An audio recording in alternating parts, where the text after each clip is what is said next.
So obviously living here in Washington, D.C. is like super expensive. And I think, like it's like, while cost is not the core of the community, I mean, the core of the community is the people who come and the people who put on the events and just all of the beauty that forms when an event happens. Having the support of Abrahamic House, having the funding and the ability to help us really is key to the success of this community.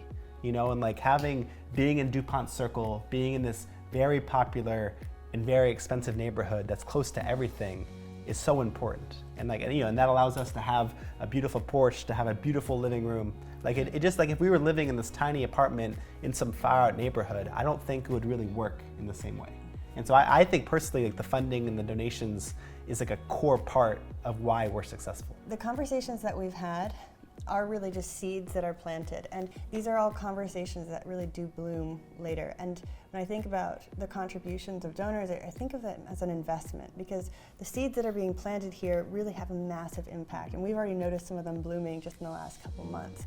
And so I'm grateful for that, definitely. The community works because us and our community members put in like countless hours. And so I do think it's a little bit like that every dollar in rent subsidy gets paid back 100 times over, right? Because like we're like, every morning we wake up, we're texting each other, we're like, what's the menu gonna be? Like, have we texted the person? Have we confirmed that center? Like, it's like the amount of work that we're putting in, I think it's taking like the resources and it really doubles or triples or quadruples it, right? Is that it's not, we're not like, some of these like people who just clock in and clock out. Like for us, this is a constant, we're living it. Yeah.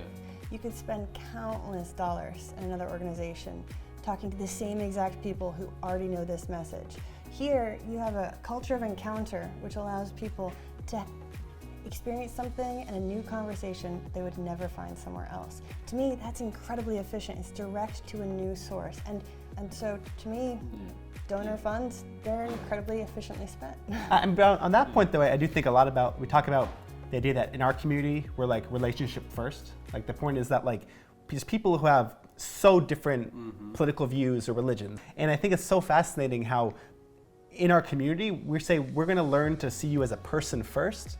And then once we know you as a friend and a community member, then we're gonna get into the tough topics of areas where you might have disagreement or misconception. And that's why it's so, I think you can't just like throw people in a room and say, okay, yell about these things you disagree on. Like it needs to be that like you come here multiple times, you break bread together literally, and then later we get into some of the issues of conflict, I guess.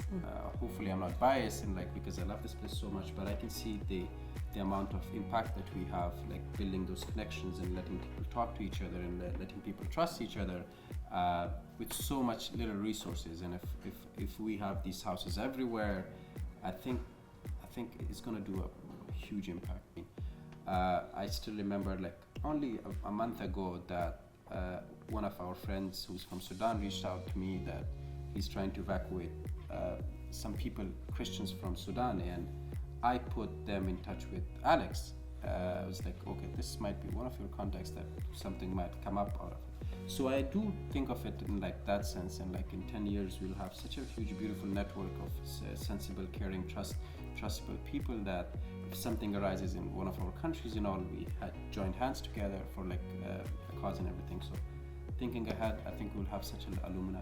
And I do think, it's going to be such a fascinating like challenge thinking of how do we scale this up, right? How do we go from having one house to having 10 houses to having 100 houses, right? Because I do think that like so much of the experience is us getting to know each other as people and as friends and as just we all come from such different backgrounds. Yes. And I do think a lot about like what are the resources that we could create? Could we create an interfaith curriculum? Could we bring in speakers? Could we have monthly Zooms with leaders around the community? There's so many ways to think about how can we grow this successfully. And I think because honestly I do feel like we've come up with some very unique and beautiful ways of dealing with like events and everything and bringing up very unique events, right? But I don't know if there are like 50 homes.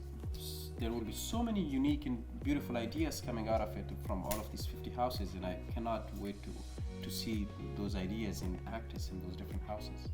Abrahamic Prom 2030. Let's make it happen. But also, like, I think it's interesting. We've been to Catholic churches, we've been to mosques, we've been to synagogues. Mm-hmm. And I think it's something interesting where, like, when people hear about us or learn our story, they get so excited. Like, I think there's a real, like, yearning among religious leaders and religious communities in the country for something like this to exist, and it really doesn't right now.